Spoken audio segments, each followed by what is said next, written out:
بسم الله الرحمن الرحيم. السلام عليكم ورحمة الله وبركاته. مدينين مروين بكسو لوادا ورarkii caalamka inaga soo gaaray halkan waa idaacada ama jaranka soo dalxiis soo dhawaada mudane murooyinba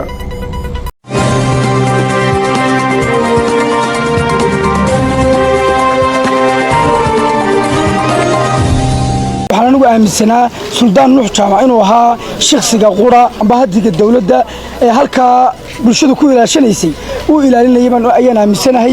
gobolka Togdheer daawayaasha kala bixi doonaan aaminsanahay waxaanu ka codsanaynaa reer Burco aad bay u dhibanaayeen in aan daawayaasha nagala bixina taayirada noogu celiso waxaan leeyahay nimanka xildhibaanada ay deefoodka lagu doortay halka noo fadhiya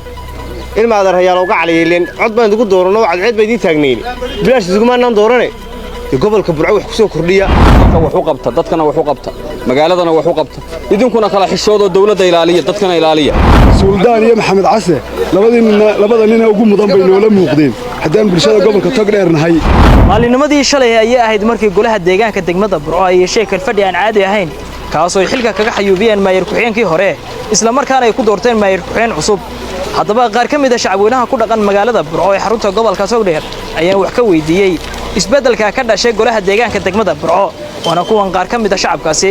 kullaanu dad badan waa ka fikir duwanahay waxaan ugu aaminsanaa Suldaan Nuux Jaamac inuu ahaa shakhsiga qura ee wax weeye hantiga ummadda amba hadiga dawladda ee halka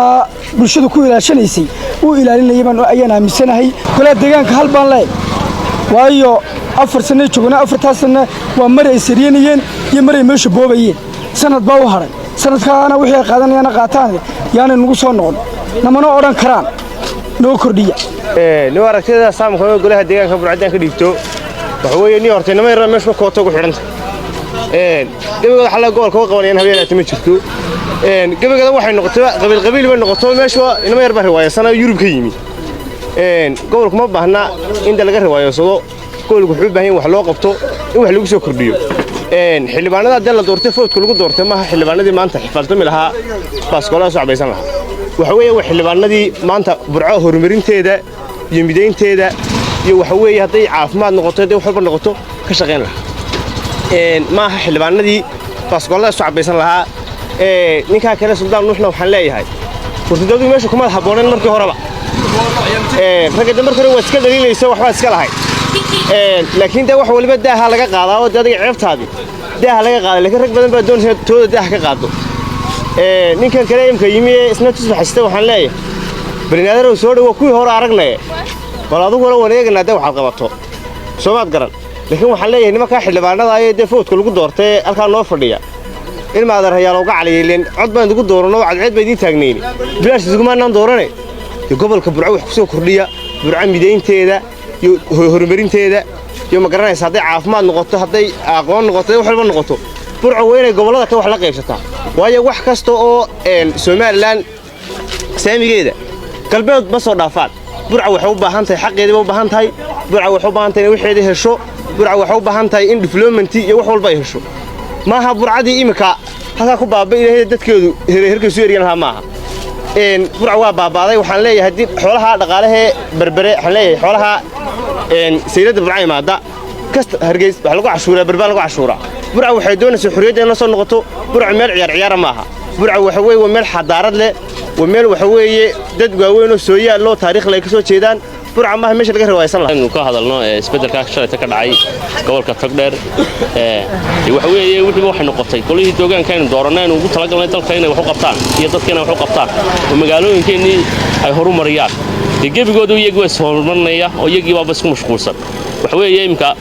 saddexdii sano imka saddex bay maraysaa maayir ku-xigeen bay maraysaa meesha waa wax aad iyo aad looga xumaado waxaan leenahay warsan si isugu dhaama war dalkiina iyo dadkiina hoos u eega waxa weeye kan la keenana waxa weeye bari bay isagana ku kacayaan maayirkana imka isaga qudhiisa waa hawshiisu waa socotaa la leeyahay waryaare war nimankan labada nin u dambeeyay laba nin oo isla qabsaday bay ahaayeen niman magaalada dhisay bay ahaayeen niman aad iyo aad u shaqeynaya maskaxdooda u shaqeynaya bay ahaayeen niman u soo shaqo tagay ma ahayn niman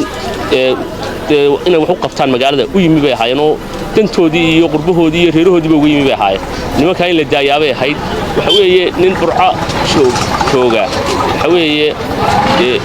qofun ilaahay ka baqayuunbaa dadkiisa iyo deegaankiisa wax u qaban karaya markaa waxaan odhan lahaa warmarkaa iminka la doortay imika wataan la doortay la dooraybe warmarkaana waxa weeyaan alala xisaabtamo oo dawladda sare dawlad caadiya oo saxa xogayahani xogaye wixiisa qaadanaya yaanu noqonin waxa weeye nin maalmo bacaaniisa qaadanayo markuu kan wax ka waayo odhanaya war mooshin ku soo ogo kan kale aynu xilka ka tuurno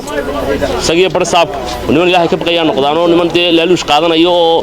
burca mashruuc ku soo qaatay yaana noqon niman dadkii hoos u eega oo dadkii hoos u eega oo dalkii hoos u eega oo horumarkii hoos u eega ee nimankaas aan noqdaan isbedelka golaha deegaanka dhacay aad iyo aad baan u soo dhaweynaynaa dalkuna wuxuu u baahan yahay mar walba isbedelka waynu u baahannahay laakiin hal qodob baa jiro qodobka jira waxa weeye anagu suldaan jaamac nuux waxaan aaminsanahay inuu ahaa nin waxa weeye xagga musuqmaasuqa iyo la dagaalankiisa aad iyo aad uga hortaga oo la dagaalamo inuu ahaa baan aaminsanahay kan iminka la doortayna waa kii yidhi daawayaashaan kala taayirada waa kala baxdayna daawayaashaan kala baxaya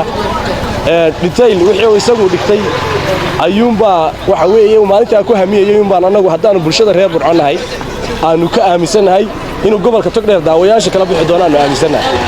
waxaannu ku leenahay maayir iminka waa lagu doortay maayirkii gobolka maayir ku-xigeenkii gobolka ayaa tahay waxaannu kaa codsanaynaa reer burco aad bay u dhibanaayeen inaana daawayaasha nagala bixina taayirada noogu celiso isbeddelka annagu waxaan u aragnaa bulsho ahaan inuu caqabad gobolka togdheer ku yahay oo degmadii burco lagu soo duulay 13 inay meesha la geeyey ay ku xaraabaysanayaan labada nin ee iminka joogay suldaan iyo maxamed case labada nin ugu mudan bay noola muuqdeen haddaan bulshada gobolka togdheer nahay wax kasta oo kale oo yimaada waxaanu aragnaa horumarka degmada burco inay caqabad ku tahay oo lagu xagaldaacinayo waxqabadkii socday waxaanu aragnaa in lagu xagaldaacinayo waxqabadkii socday ee wadooyinka lahaa ee horumarka lahaa ee bannaynta garawaaga lahaa ee qashinka iyo nadaafadda gobolka iyo degmada laga waday lahaa waxaanu leenahay markaa inamada meesha jooga burco fadqalalada ka daaya dhibta haddaydaan waxba u qabanayn dee dhibta ka daaya waxaan leeyahaa annagu isqabqabsi iyo barnaamij iyo